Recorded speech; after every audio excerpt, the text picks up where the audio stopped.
So you graduated from Jamestown High School, what year? 1940. I went to Allegheny for 1 year, and then I went to Michigan University, and then I was there 2 years before I went into service.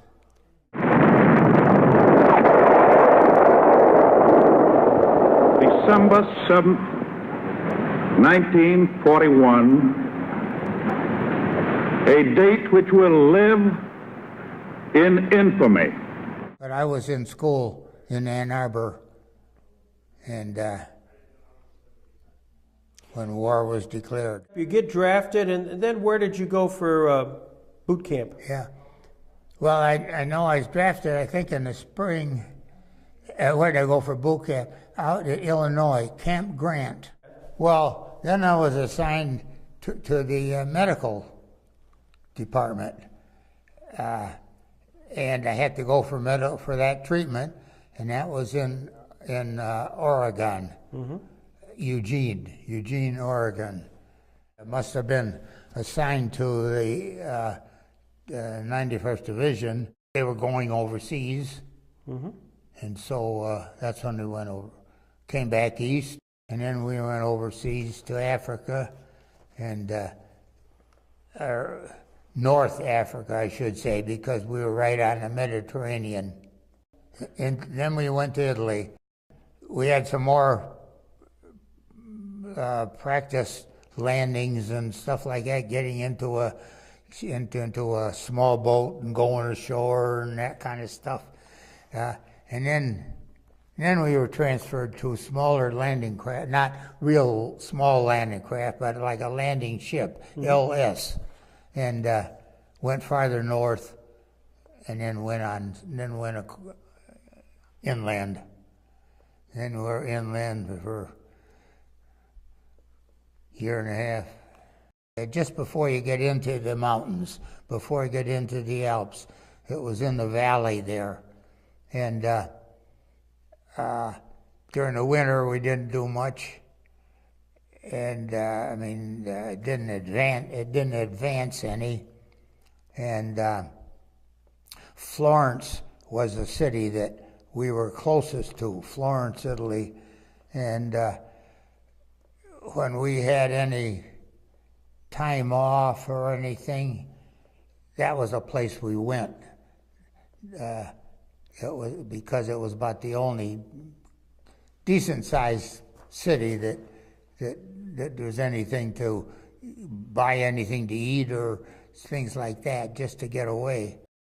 Until spring, before we made the big move up through the Po Valley, and then the war ended.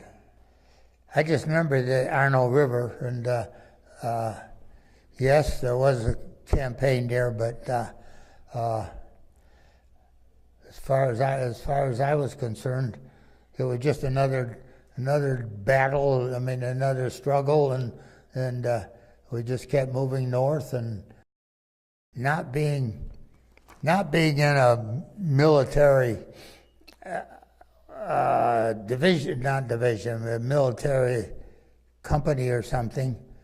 I didn't notice it. Our business was all just injuries and sicknesses and stuff like that taken care of the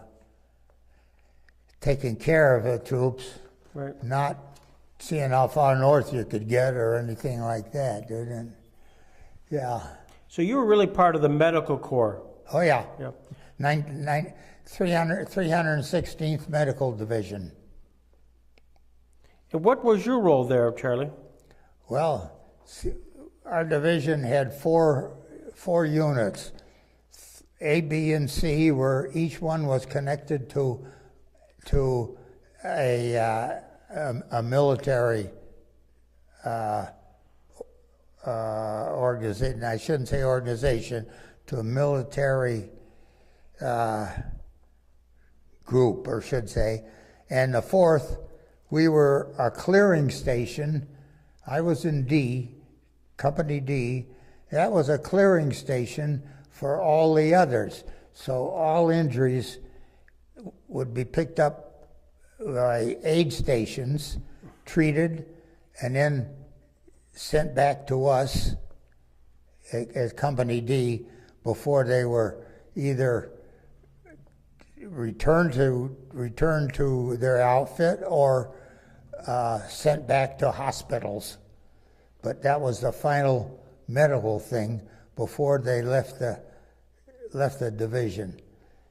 That was because we had a little more equipment than the aid stations. The aid stations were moving day by day by day, and we would maybe settle down and stay a while, stay as long as we could service them.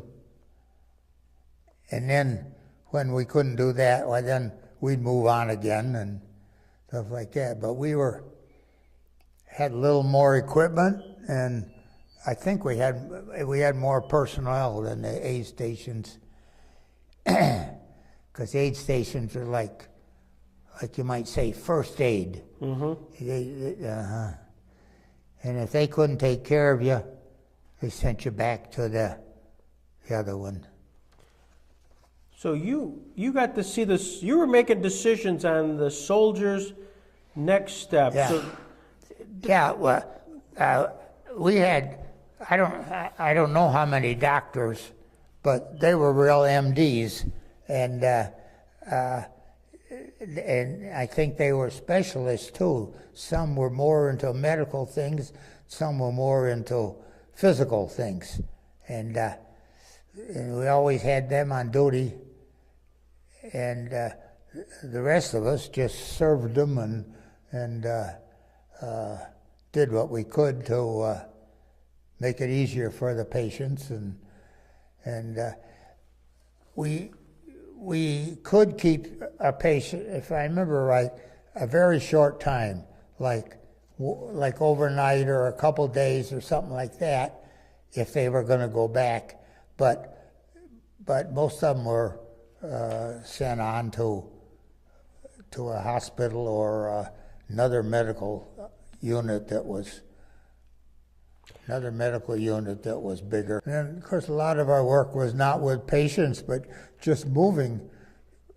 You had to move a lot of equipment and stuff like that, and you'd move 20 miles or something like that, pack up the trucks, and there was a lot of physical labor as compared to medical labor. you know, there's the front, and then you're behind the front. Yeah. How was your sense of humor through all of that? Well, there's no humor to it when you see these poor guys. It's sad that you wonder if it's worth it. Yeah. The Japanese have accepted our terms fully. That's the word we've just received from the White House in Washington. This, ladies and gentlemen, is the end of the Second World War. And I imagine it must have been the best day of my life. Everybody was happy that happened.